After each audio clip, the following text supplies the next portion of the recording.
विद्यार्थी मित्रों, मैं वीरेंद्र मिश्रा आपका हार्दिक स्वागत करता हूं। विषय सामाजिक विज्ञान कक्षा 10। विद्यार्थी मित्रों, आज से नया पाठ शुरू करते हैं।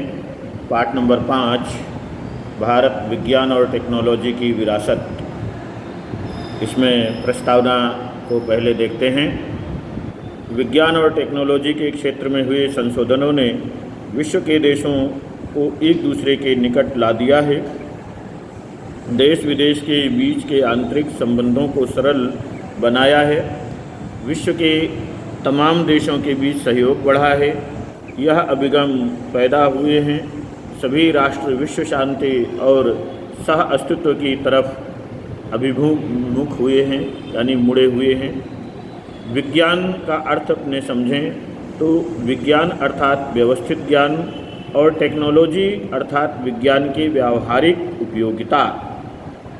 एक बार इन पंक्तियों को फिर से देख लें मित्रों। विज्ञान अर्थात व्यवस्थित ज्ञान और टेक्नोलॉजी अर्थात विज्ञान की व्यावहारिक उपयोगिता। विज्ञान और टेक्नोलॉजी दोनों शब्द भिन्न होने पर भी साथ में जुड़े हुए हैं। अब मित्रों अपने देखें, प्राचीन भारत के विज्ञान क्षेत्र की विरासत। हमारे प्राचीन भारत के महान ऋषियों ने विज्ञान के क्षेत्र में अनमोल विरासत विश्व को दी है। धातु विद्या, रसायन विद्या, वैदिक विद्या, शल्य चिकित्सा, गणित शास्त्र, खगोल शास्त्र, वास्तुशास्त्र, भौतिक शास्त्र जैसे विज्ञान के अनेक क्षेत्रों में अपने ऋषियों ने महत्तम योगदान दिया है।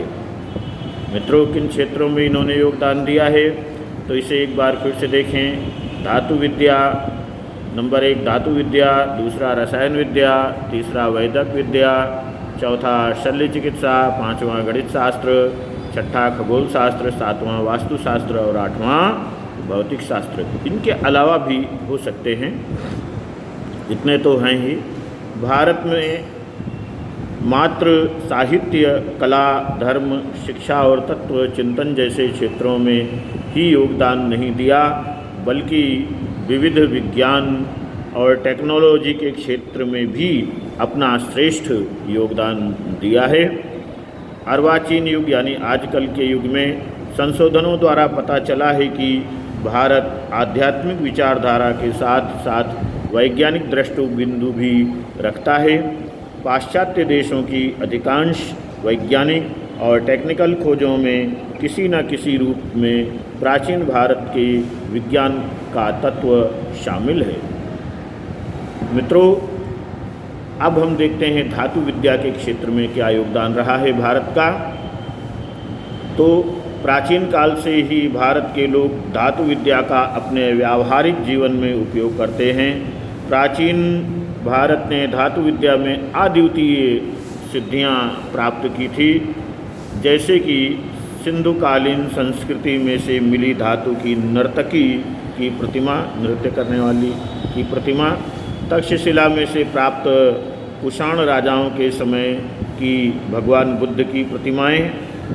अगला, चोल राजाओं के समय में तैयार धातु शिल्प, चेन्नई के संग्रहालय में सुरक्षित अंतर्राष्ट्रीय ख्याति प्राप्त नृत्य कला के उत्कृष्ट उदाहरण स्वरूप महादेव नटराज का शिल्प तथा धनुर्धारी राम जी का शिल्प, कलात्मक देवी देवता, पशु पक्षी तथा सुपारी काटने का सरौता आदि को गिनाया जा सकता है। ये सभी महत्वपूर्ण स्थान रखते हैं। ये धातु शिल्प बनाने की परंपरा 10वीं और 11वीं सदी से शुरू हुई थी। विद्यार्थी मित्रों, अब अगला हम देखते हैं रसायन शास्त्र या रसायन विद्या में प्रगति। तो रसायन शास्त्र एक प्रयोगात्मक विज्ञान है। कैसा विज्ञान है? प्रयोगात्मक। यह विद्या विविध खनिजों, पौधों, कृषि के लिए बीज, विविध धातु के निर्माण या उसमें परिवर्तन तथा स्वास्थ्य की दृष्टि से जरूरी औषधियों के निर्माण में उपयोगी है। रसायन शास्त्रियों में नालंदा विद्यापीठ के बौद्ध आचार्य नागार्जुन को भारतीय रसायन शास्त्र का आचार्य माना जाता है। किसे आचार्य माना जाता है? बौद्ध आचार्य नागार्जुन को भारतीय रसायन शास्त्र का आचार्य माना जाता। उन्होंने रस रत्नाकर और आरोग्य मंजरी जैसे ग्रंथों की रचना की है। मित्रों, ये दोनों ग्रंथ अवश्य याद रखना लेखक के नाम के साथ। आचार्य नागार्जुन ने वनस्पति औषधियों के साथ साथ रसायन औषधि के उपयोग की सलाह दी थी। पारे की भस्म करके औषधि के रूप में उपयोग करने के प्रयोग की शुरुआत उन्हीं से मानी जाती है। नालंदा विद्यापीठ में रसायन विद्या के अध्ययन और संशोधन के लिए अलग रसायन और रसायनशाला और भट्ठियाँ थी। रसायन शास्त्र के ग्रंथों में मुख्य रस, उपरस, 10 प्रकार के विष तथा विविध प्रकार के क्षारों और धातुओं की भस्म का वर्णन मिलता है। रसायन विद्या की उत्कृष्टता तो धातु में से बनी भगवान बुद्ध की प्रतिमाओं में दिखाई देती है। बिहार के सुल्तानगंज में से मिली बुद्ध की ताम्र मूर्ति 7.5 फुट ऊंची है।